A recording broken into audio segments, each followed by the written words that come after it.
Okay, how was the quiz? The first one. Everybody completed? All right. I'll try to get those grades in over the weekend. And there's a discussion number 3 is up. I should complete that one, I think, before next Tuesday. Just trying to get it done before our next class. All right, moving along. So we talked about states of consciousness, right? We say at any point in time we are in a particular state of consciousness, and there are multiple states of consciousness. How do we know this? Because we have patterns of sleep, right? And in each stage of sleepiness, different things occur within the mind and the body. But then that kind of begs the question, well, the multiple states of consciousness happens while we're kind of awake. In the sense that, hey, can you manipulate someone's mind to make them sort of lower responsive or kind of a low state of consciousness? Right? You also maybe create higher states of consciousness through maybe artificial ways, such as drugs. Are there drugs that can take you to a higher state of consciousness than your normal state of awakeness? Are there drugs that can take you to lower states of consciousness for particular reasons? You know, those sorts of things. Hypnosis, we'll talk about that. You be hypnotized. Right? We say kind of all the same theory because we're talking about states of consciousness, either increased awareness or decrease. Whether we're decreased or increased awareness, we either have more voluntary control with our own mind, or we have less voluntary control, where kind of compulsions and our automatic systems take over. Right? Like, well, we start doing things we really don't want to do, but it happens automatically. Right? People can make suggestive things to us and we do. So we'll talk about that as well, all the different kind of drugs, amphetamines, stimulants, right? Depressants, right? Uppers, downers, barbiturates, and things like that. All right, we talked about consciousness, what it is. We talked about different sleep states, right? REM, non-REM.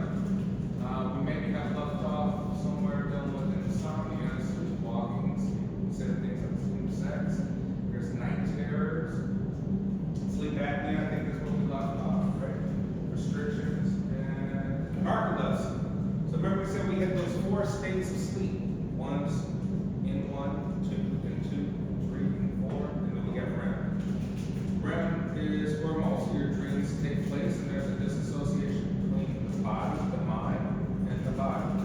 Right? So that you don't live out physically your dreams and make yourself dangerous to yourself. But like, well, can a person be taken from wakefulness immediately down to REM? Can that happen instantaneously without going through all the different steps before that? Yeah, it can happen. Right? It could be a neurological disorder. We call that narcolepsy. Has anyone ever seen a narcoleptic person in real life? Let's see if we can just go back and find a quick YouTube video. Narcoleptic.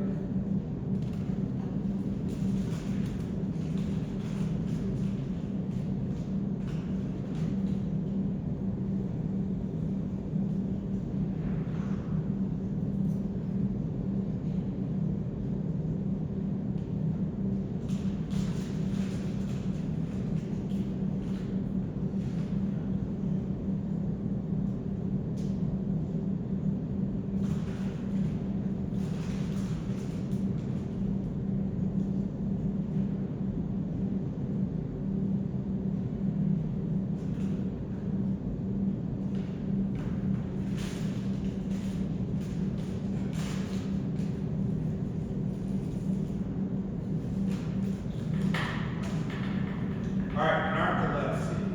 Let's see an example of that. Nice day, on a good day, probably more than that on a bad day.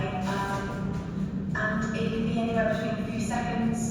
If I'm sitting up from home, then it could probably be more than that because I'm comfortable if I'm sitting on a chair, if I've got something to rest my head back on. It can be anywhere between sort of or up to 45 minutes.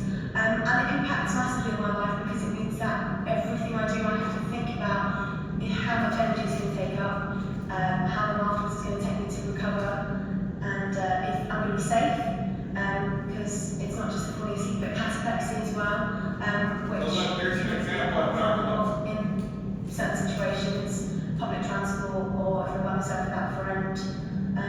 So it has impact on everything I do really, because you just have to think about things that somebody who didn't have narcolepsy wouldn't have to think about before doing something simple. Even something like going swimming, I don't go swimming anymore because there's a risk that I could have cataplexy in the swimming pool and start drowning, which has happened before. So it impacts massively.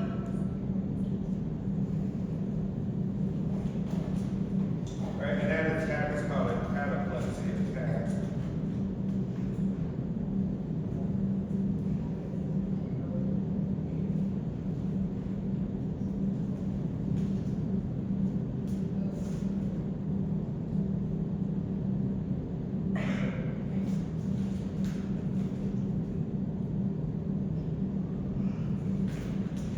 Okay, so that was narcolepsy. Since we say sometimes we be taken from a consciousness state of awake all the way to REM sleep. Remember, we start to see some interesting muscle movements, right? Head can be controlled, all sorts of things can happen going into REM. So you fall directly into REM sleep, and you get temporary muscle paralysis, complete body collapse. There's other things too, like sudden infant death syndrome, SIDS, right? And usually they're like, hey, make sure the baby is on his back, right? Because the baby may not have the reflexes if it happens to kind of go into laying on the stomach. It can plant its face into the bed or the pillow and die, right? So it's kind of an unexplained death. Sometimes it's because of that arousal reflex is weak, not having the ability to turn itself over or turn its head and move it so it can open up its airway. Sometimes it's sleep apnea related. Right? We said with sleep apnea, some people are constricting their breathing. They're not able to get a handle on that.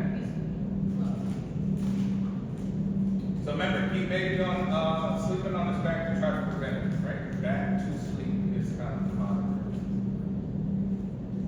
Dream theories, right? Freud was one of the first ones to kind of really analyze dreams in a systematic, if you want to be scientific approach, right? The psychoanalysis of dreams, right? So therefore, say, hey, some of the theories that he had was that, hey, dreams were internal conflicts, part of unconscious forces, and things inside trying to resolve itself, right? He would say there's extremely important material in dreams. Symbolism, what did you see that was symbolic? What was the story or the narrative of the actual dream? What's the themes and the patterns of the dream? From there, he would say you could draw things from the unconscious, but things you actually truly desire, not the things you kind of say you desire when you're awake and around other people, right? He would say that you have real sort of fears, right, that you're not addressing.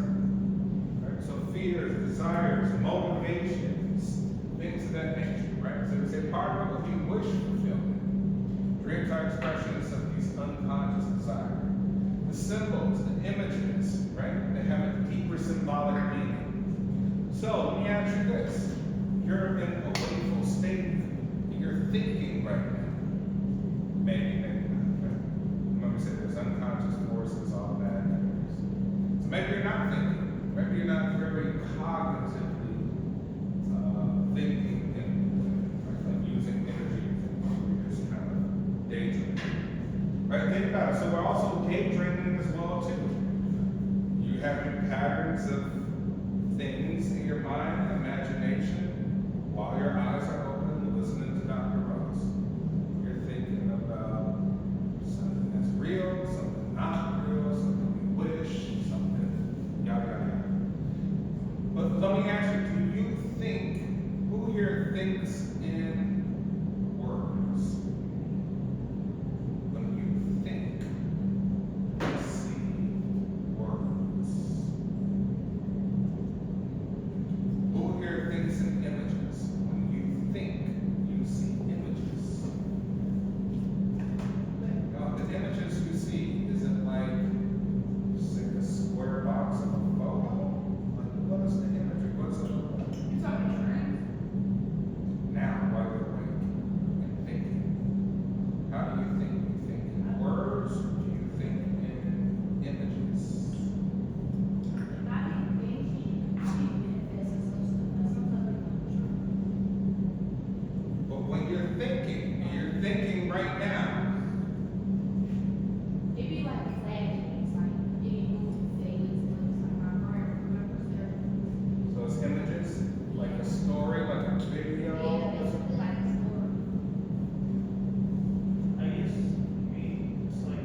let me ask you this. When you think, is there a voice that's part of your thinking process? Is there someone speaking inside of your head about what thoughts?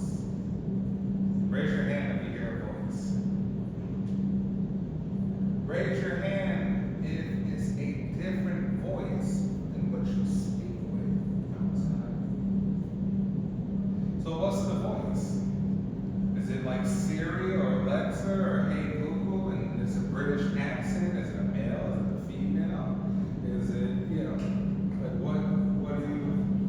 what's the voice like?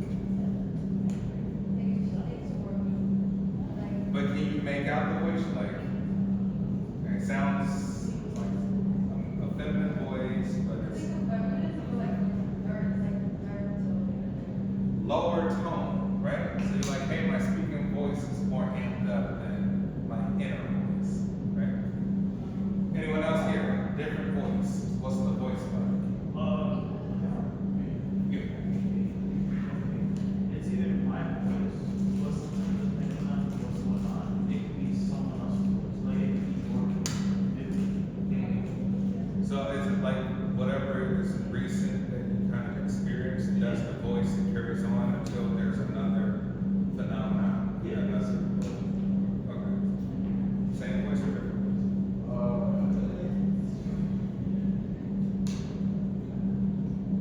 Honestly, it could be because there are times, like, it usually is a lot of what's like 5% it could be male, female, or It changes. it changes. It changes. Do you know if it changes by situation or by circumstance or like environment, or it's just random? You're like, I don't know why it switches. It's more between changes, it changes more like the situation. Gotcha. Which is interesting. Do you have a different voice too? Your own voice. So think about that concept, right? Freud would say like, hey, you know what? In the unconscious mind, that voice is unconscious, right? It's doing run-on thinking, constant thinking. It's a different. Freud was like, well, who is it? Freud would say you have multiple identities inside of you at different times, right? Someone potentially speaking. And kind of modern psychologists believe in this too, because we kind of think from a cultural standpoint, you have multiple identities. You're a certain race, ethnicity, you may be male, female, another gender identity, right? You could be poor or rich, and all those have different voices. Right? It's kind of like the question, hey, which you get the most airtime in life? Right? Do you find yourself constantly speaking more on the you that's race and ethnicity? Is it more speaking on who you are religiously or spiritual? Right? Which you, right? So maybe there's a multitude of you. So Freud would say we would kind of see a lot of that manifest itself in dreams, right? So paying attention to the content of things and the symbols, right? You saw a horse. What does a horse mean? You saw the sun. What does the sun mean? Powerful symbol, right? The Son of God, the sun in the sky, right? Different things, but they still manifest in some sort of universal way. All right, so we got some more theories here. So that was kind of one, right? The other theory is that, hey, you know what? A physiological theory. Lower parts of the brain, right? Versus the cortical, outside parts of the brain, higher functioning things, talking to each other. They're random. They're creating like random images, right? Can't really make sense of it, right? Create kind of bizarre, meaningless things. And you're like, I don't remember my dream. And if I did, I couldn't make sense of it because it was completely meaningless. Right? Some people may have that sort of approach. And that's one kind of idea. Maybe dreams are meaningless to some people, right? Because they're just high brain centers communicating with low brain centers in some random way. And then there's the neurocognitive dream theory. Dreams reflect everyday working thoughts and emotions.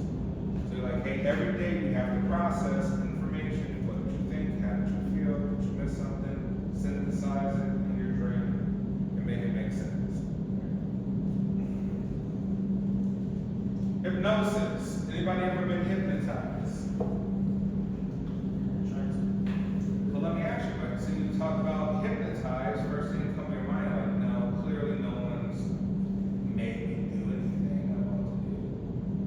But, you like, have you ever been love bombed? Right? Remember we said states of consciousness, low or high. Higher states, you're amped up, you're excited. You might start doing some things that you otherwise wouldn't normally do, different types of behavior. You're excited, and you're like, you know why? Because I met a person, and they put me in a different state. They actually made me happy than I usually am, and took me up.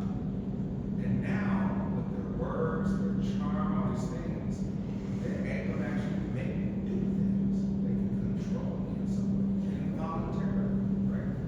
So sometimes we can be infatuated, right? Say maybe part of infatuation might be a different state of consciousness.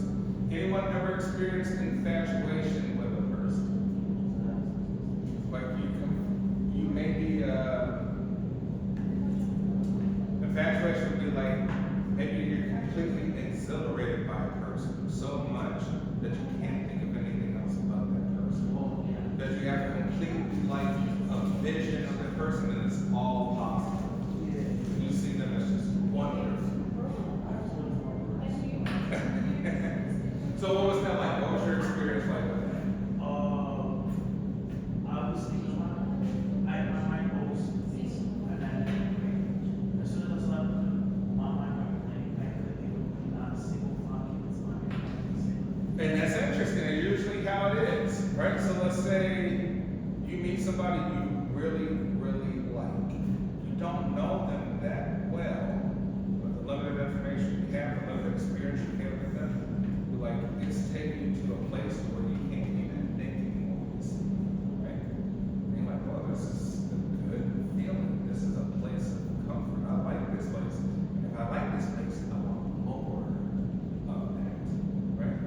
That positive reinforcement, like this feels good. I want more of this feel good about this person, right? So much so that they can kind of tell me what to do and I'll do it since I'm not thinking about anything else other than that. I'm not making rational thought, right? My involuntary senses have taken over and I'm just moving towards pleasure. Whatever they tell me to do, since I pleasure them, right? Since I'm like they're the object of desire, I'm going to behave in a way that centers around me. That's part of, can be seen as part of hypnosis. So think about it too. So we said states of consciousness. We were hypnotized by someone that means they've gotten us to a place where we can focus so narrowly. And focus is where we control. They make the control so small that the rest of this is involuntary, automatic reaction. So they can make suggestive things and we'll do it, right? So that made our focus, our attention, 1%. And 90, other 99% is involuntary. I'm trying to think. It can be done, right? It can be done in some way. Part of it actually is like meditation. Anyone here, you meditate? You meditate? What's your process of meditation? What's the aim of it? What's your goal? My goal for meditation? Yeah. Quiet my thoughts, like just not think of anything. So get back to a point. Yeah, and just like focus on breathing and like relax. Yeah, you like eliminate the noise. Get back to a point. Full. Same. Yeah, it's like I was like, I'm kind of tired of all the noise and do something. Like, I need to go somewhere and be quiet and just meditate. Yeah, so once again, you're like, yeah, I need to recenter. Eliminate the noise. Get back to the point. Right? The point is simple, and I feel better with this. This is uncomfortable too much for too long, right? All this extra stimulus. But you're like, all right, you want to limit your stimulus, right? Limitation of all right, we don't have to go through all this stuff doing with hypnosis. Meditation, good. Right? It also can be physiological. So let's see if it works. techniques, things like mindfulness techniques, grounding techniques. Anyone here have any grounding techniques to recenter yourself and get back calm? Something that you do, a strategy, process. Anything that you do to quickly, like you like, I'm anxious, I'm nervous, I have too much anxiety. I'm gonna do something quick to recenter myself. Alright, so breathing, right? Probably the most effective in the shortest amount of time. So let's see if it works. We're all paying attention? We're gonna take 3 deep breaths. 3. But here's the trick. No, here's the trick. I want you to breathe in so much oxygen, like unusual amount of oxygen. Right? As if you're like going for a deep dive 20 feet underwater. I want you to hold it. I want you to hold it for 5 seconds. And then breathe out. And let's just see how we feel after the 3 times we do the breathing. Alright?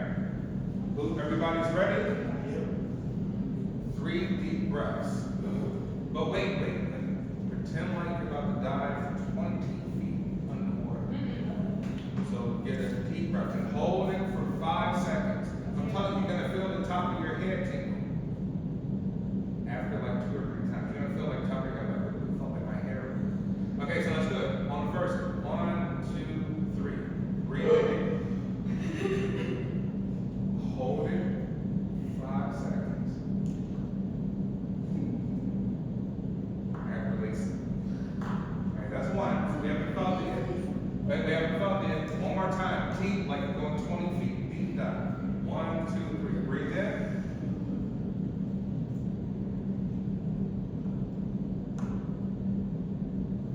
Let it go.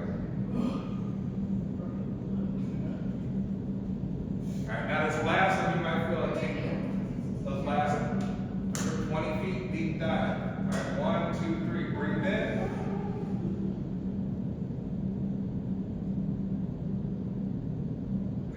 Let it go.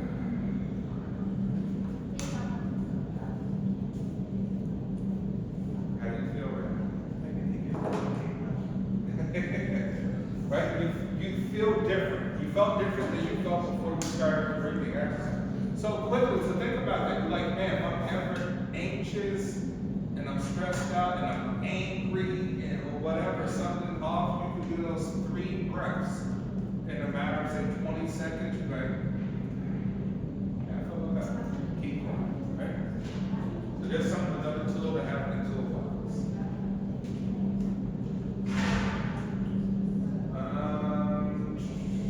All right, positive psychology, right? One of the practices in the field of positive psychology is mindfulness. Mindfulness. So mindfulness is just using your thought patterns to switch, to basically switch maybe how you usually think in a very judgmental, reactive, responsive way with many things that maybe can throw you off. So we can say triggers. Who here in this class feel that they're easily triggered by certain things that people do, people say? You feel like you're really easily reactive and responsive?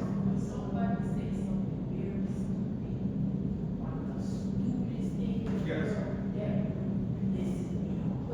So, who here feels that they are very quickly triggered? React responsive.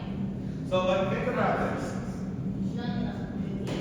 You say, hey, triggered is a state of mind. You say states of consciousness. You say trigger took me to anxiety. I hate that thing. I don't like that thing. You're like, well, that's not a good thing. Why do you want to waste time on being in a state that's ever bothers you? Right? The goal is to be smooth, right? Yes.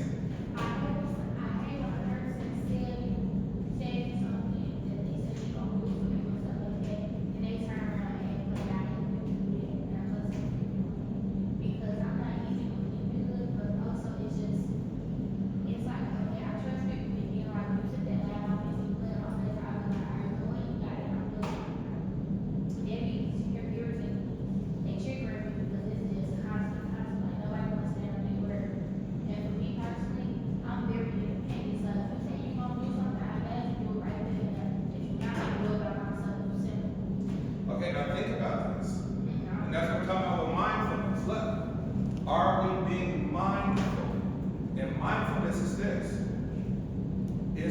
control of life and how I respond in the hands of other people?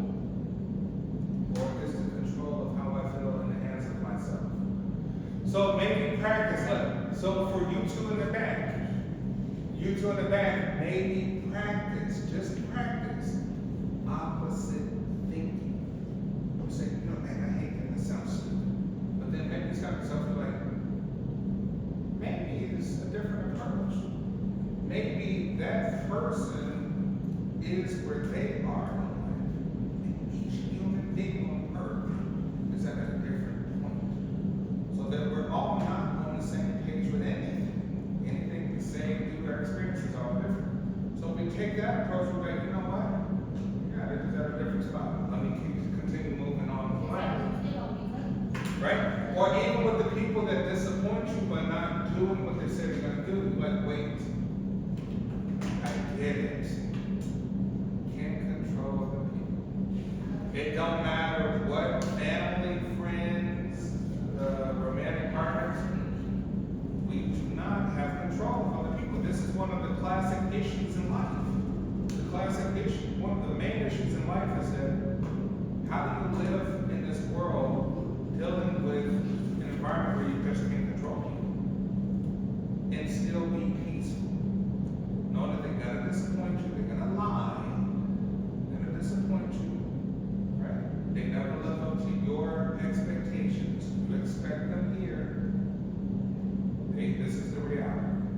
And then so you're like, well, is that a them problem or a you problem? So that's the true question is that a them problem or is that a you problem? You see things here, but they're here.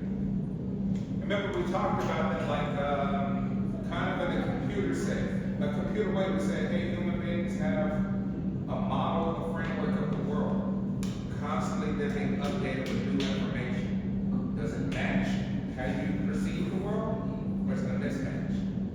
Somebody lied, it's a mismatch. Now I have anxiety, anger. Somebody stepped on my shoes. Now you want to fight or kill the person. You make a life of mindfulness, right? Maybe it's not the person, maybe it was a mistake, a circumstantial situation. And even if it wasn't, even if it was on purpose, is the shoe worth going to jail for? Money, lawyer, time. So you're like, mindfulness is extremely important. It's basically hyper-awareness of the environment. Like, oh, wait. Let me go into a hyper state of knowing what's going on. Because everybody else right now is down here on their awareness. So just kind of pay attention to yourself. Good practice. Okay, now drugs. We're going to talk about drugs, right? Drugs alter states of consciousness. We could talk about drugs kind of come in two forms, stimulants and depressants. We say you have your normal state, your normal self. You take something, and now it took you up here. You say, well, what's the up here? The up here is feels good, comforting. I like this up here. And now you start to continue to do the drug, and now you have a new normal. Right? So your new normal is an extra 20%. And now your new normal, you become desensitized. You're like, okay, I've done the new normal for a while, and it just don't hit the way I want it to. Now you gotta take more drugs. Go up another drugs. Now you gotta do the normal. Now you can never go back down to your normal state, that zero. Why? Your brain is expecting the drug to bring you back to the normal. This is what we talk about with dependency and tolerance and things like that. So basically becoming an addict, you become a crackhead, right? We can all become that. And I don't even say just with drugs. You can become a crackhead to people. You are dependent and tolerant to people. They've created a new normal inside of you that wasn't your previous normal. So now you're addicted to people. Right? So think about it. You get into a relationship and you say, man, my world will be completely devastated if this person leaves out of my life. If they dump me, ghost me, leave my life.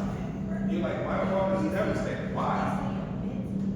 I was receiving some sort of positivity from them. I was receiving the drug from them.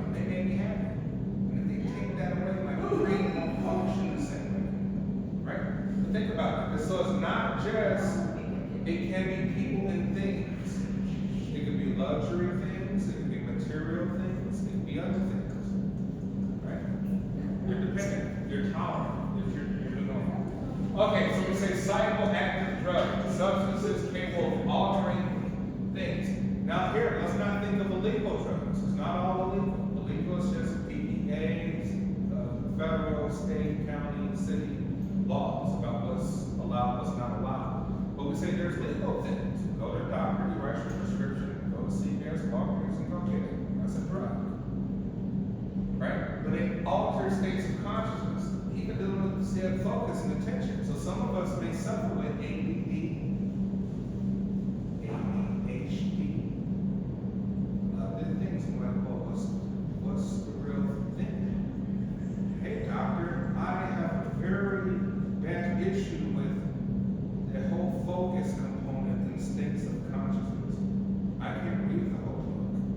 I want to go on TikTok, Facebook, Instagram. I want to see text messages.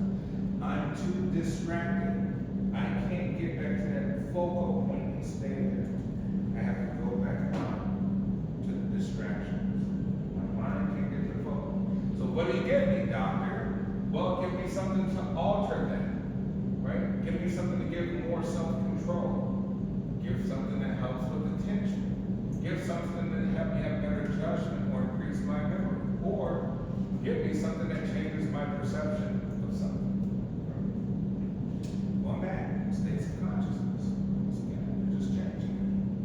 The new normal, upward 20%. They might give me something to, I have high anxiety, doctor.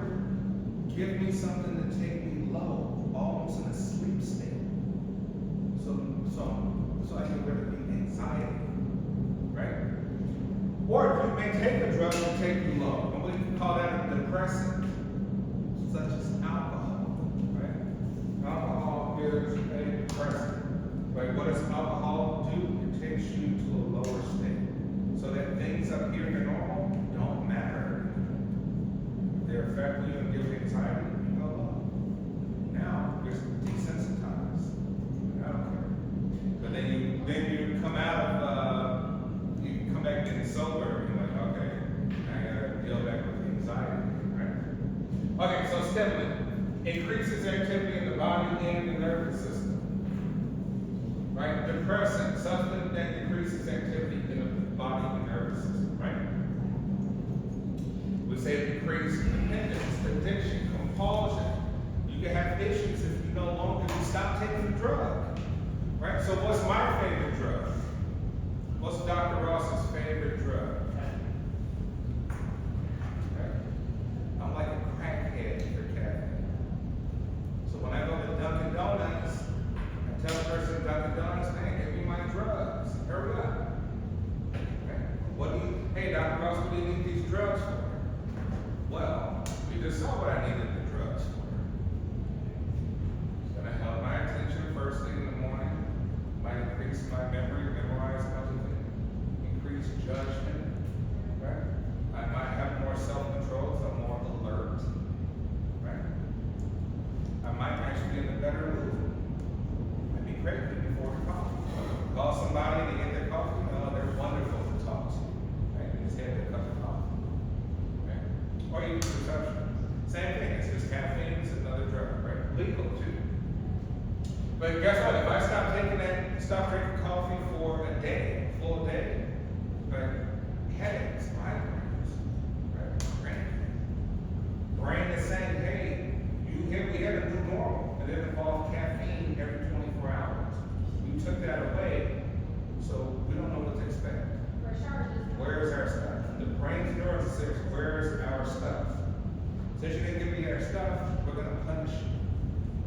Now your body and your mind's being punished simply because we're feeding it something consistent, right? So they'll call it withdrawal symptoms, right? And they're different depending on the level, the intensity of the drug, how long you've been taking it, et cetera, et cetera. Right? And it breeds dependence. Patterns of drug abuse, right? Who are the people that tried cocaine in class back in elementary school? Who tried cocaine back in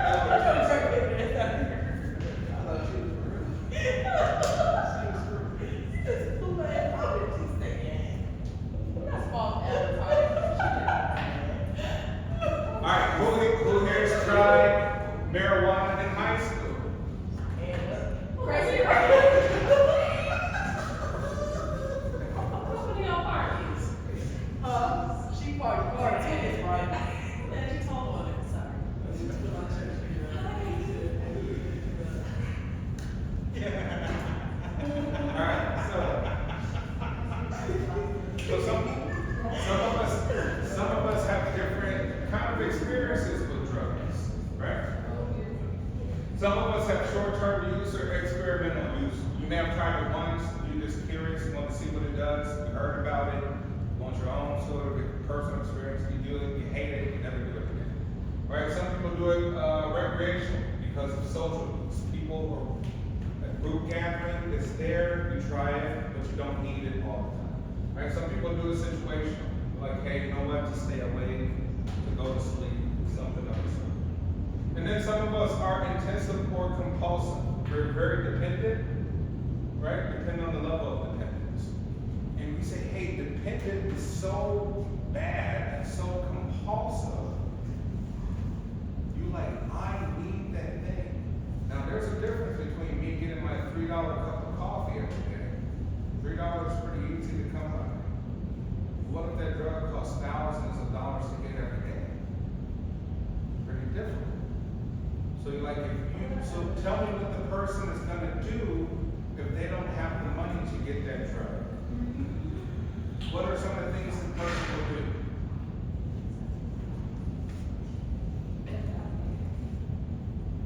Sell their house, sell their children, right? Typically we sell their children to get the drug. Some children is insane. Selling children is insane. Yes, and that's what we said, irrational behavior. In our wakeful, logical mind, we're like, that's illogical, that sounds crazy. But that person, if they're on that substance, they have a totally different model of the world. Rationality and logic is gone. What matters is the craving to get what they want. Right? The body has an automatic response. Right? So I mean, they, once again, focal point, they're focused on that. Everything else took over. Right? All the automatic desires and passions to get that thing took over. Whereas us, we're like, a little bit more broader, we can see things more clearly. Right, amphetamines are synthetic stimulants that excite the nervous system. Right? Some of us they suffer with things ADHD, so we take Adderall and Ritalin. Right? Adderall and Ritalin is a stimulant. It's a stimulant to kind of help treat the deficits of hyperactivity disorder. So basically, it just tries to help us focus. Stimulates the brain to a point where we can focus. Right, where you get more control. And then you get off the drug a little bit, and you kind of lose control again, and you can't take focus. Bounce around. They all have their side effects, and some of them can cause psychoses, right? You lose contact with reality.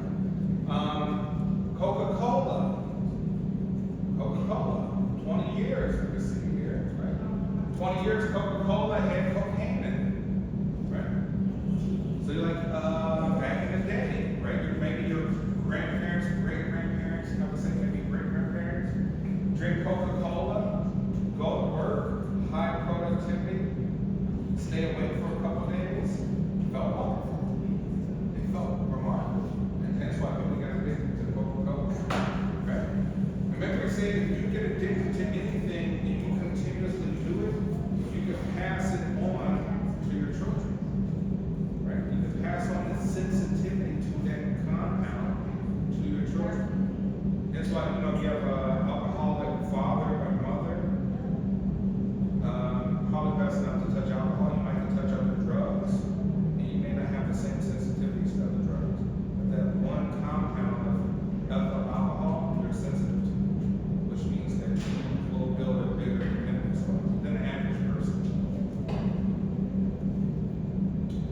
So Coca-Cola, highly addictive, right? You can experience anhedonia, inability to feel pleasure. So I used to do a lot of research with the Mexican drug cartels, right? So we're talking about Los Zetas, CJ, right? Places in Michoacan, things like that, right? Cartels. And a lot of these individuals were sicarios, right? Some are sicarios. And what do sicarios go and do?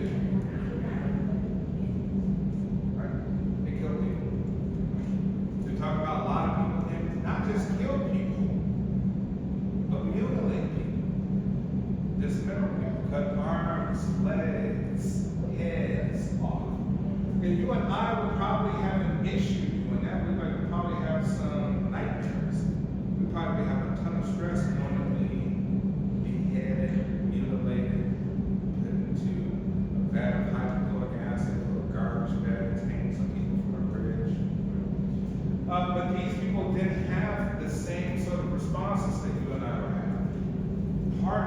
huge part of the reason is that they are high on drugs, particularly cocaine. So cocaine, once you come off it, you start to build a desensitized nature. Things don't really matter. So you don't have a flight or flight response. You almost become, in simple ways, you become a sociopath. Right? So you don't really care. You don't have the same sort of emotional response.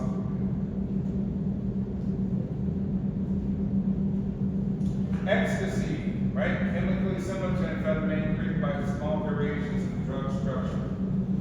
Right? Ecstasy was a really big party drug in the 90s and early 2000s. People would go to these parties called raves, very light stimulated parties, lots of loud music. But ecstasy creates kind of the effect of touch sensitivity. So if you went to a party, say at late, back in the day, right? 20 years ago, and you would see people just touching each other. Right?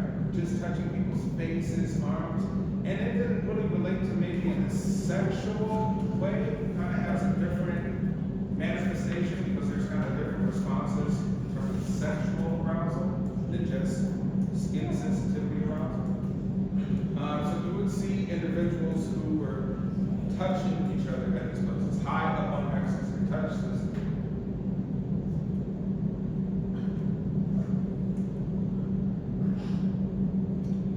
Alright, caffeine, right? We say caffeine is the most used psychoactive drug in North America, right? You drink it in your colas, you drink it, it's in chocolate, and coffee and teas. Actually, one of the compounds dealing with anything that have caffeine in it really affects dogs. So dogs can easily die if they get a hold of coffee, soda, chocolate, tea. So be careful if you have dogs not let them consume those things. Usually dogs will go with that because they smell that compound and probably won't. Sometimes they don't. Alright, caffeine not too good. Anyone here addicted to caffeine? Like you have energy drinks every day. Monster, Red Bull, whatever, cool. Yes. You?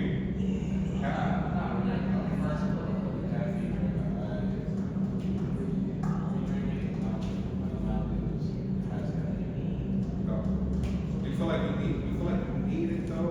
No. You're not dependent. You can have it, not have it, or have it. If I feel like I have this, they like I don't do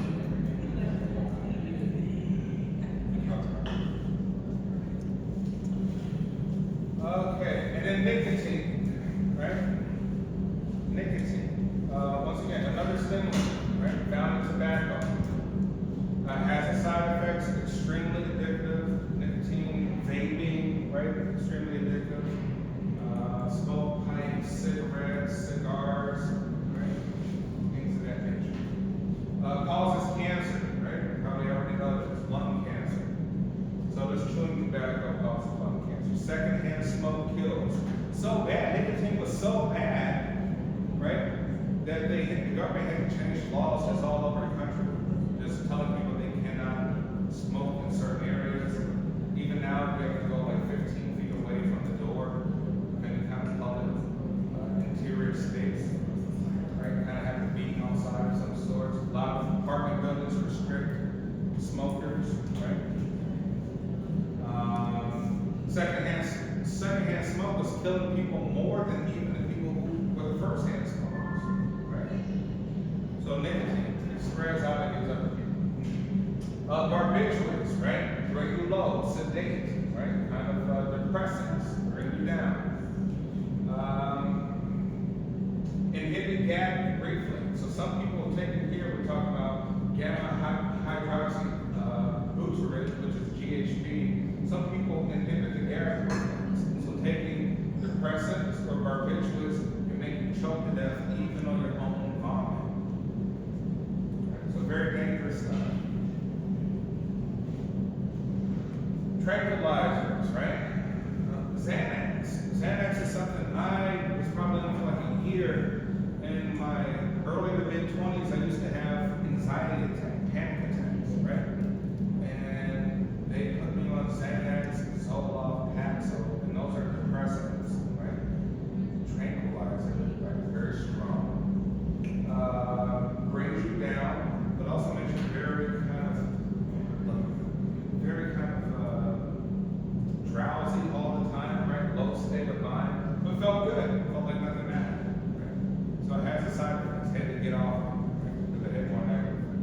And then I, use my brain power to kind of get myself back on track. We're in my 20s. So some of you may be experiencing things like that, anxiety, panic attacks, right? There are ways you can kind of get around that without taking substance. Oh, another tranquilizer. We say bringing someone to a low state of consciousness or roofies, date break drugs, right? Part of rohypnol, related to Valium. So it lowers your inhibitions, right? Lowers your self-control, right? It creates kind of more of these automatic processes. Produces relaxation, maybe too relaxed, and intoxication at the time, meaning you can't think properly. So you're super relaxed, can't think properly, and low self-control, right? Part of the date break drug. So, dangerous thing about it is it doesn't have odor, so you can't smell it, which identifies something weird. It doesn't have a taste, so you can't taste it. Just taste something unusual, right? So what they say for women when they go out, say to a party or a bar, what are you supposed to do with your drinks?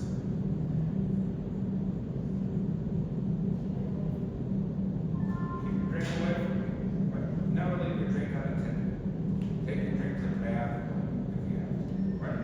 Because someone can put that in your drink, and immediately you go to partially almost a sleep state, but you're still awake, right? You can't think properly, you can't control yourself. Dangerous. So yes, never leave your drink unattended. Usually as females are usually high risk for date break drugs. Right? Never leave it unattended. Usually know where your drink came from, right?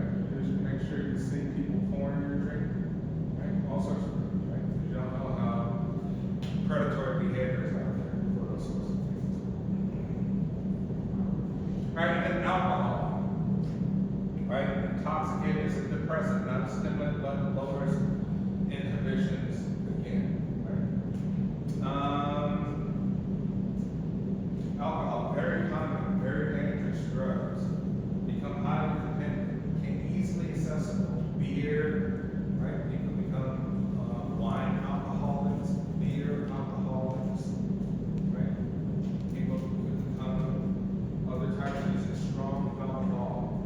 And what's the great thing about alcohol for people who use it? Well, people who have anxiety, want the anxiety to reduce or go away, go to a lower state. While they're in a state, they also appear to be very depressed. Right? So like if you went lower, you're going into depression areas, depression zone. Right?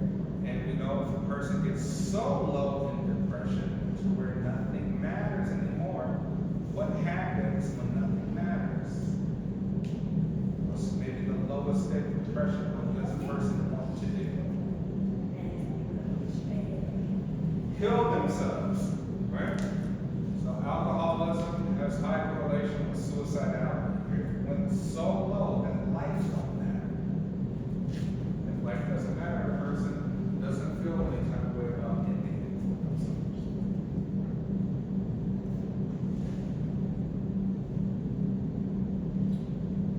Okay, and then binge drinking, right? Not good. We say, hey, these things matter. The amount you take and the amount of time that you take it. Right? So binge drinking sparingly, okay, may not have any effect at all. You may have a beer here and there. No sort of a negative effect for you in your life. But binge drinking can cause all sorts of issues. Different for men and women, right? Obviously for their physiology. Men have typically more muscle mass, body mass, and thus they can absorb alcohol a little bit more than the bloodstream and spread it out a little bit more, whereas women, it will have more immediate direct effects. So we're saying consuming 5 or more drinks in a short time, or 4 or more for women, right? Teenagers and young adults. So for your age group, right, doing binge drinking can have an effect of 10% loss of brain power, especially memory. Right? So it's not good for your group to binge. Hallucinogens, right? We get things like PCP, LSD, mescaline. alter, distort sensory impressions. Right? So basically, we talk about sensation and perception. These things distort sensation, right? Which inevitably distorts perception. Eventually, they become so far apart that you enter into the range of being hallucinated, psychotic, or delusional, right? Or seeing things that aren't there. Marijuana, cannabis, highly addictive drug, right? Have different things, very accessible. THC, active component for chemicals. Marijuana, which most people don't know, increases the risk for cancer, right? Especially for men, including prostate, for women, including cervical cancer, right? Can it suppress the immune system? People can become more sick, right? And increase risk for diseases. And also may damage things in the brain in terms of memory systems.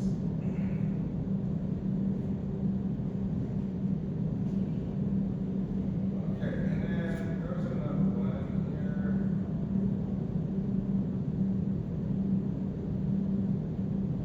Okay, polydrug, right? Mixing drugs, using more than one drug, right? Very deadly when you start mixing, because you're like, you have to be concerned about the proportions and how they affect one another. What do you feel is the most like deadliest drug right now that's having a lot of deaths in there? What's the most deadliest drug right now? Deadliest drug right now. I think heroin, fentanyl. Yes, fentanyl. And the thing about fentanyl is that, Littlest drop. yeah, you can say like not even a grain of rice, maybe 1/10, take a grain of rice and just 1/10 of that, right? Maybe even less. Put that in someone's marijuana that they're smoking, dead in 5 minutes. I see it on TV. Right? So like mixing these things, very dangerous. You don't know who laced it, where it came from, all of these different things. So we gotta be responsible when you're doing any drug to make sure it's not interacting with other drugs that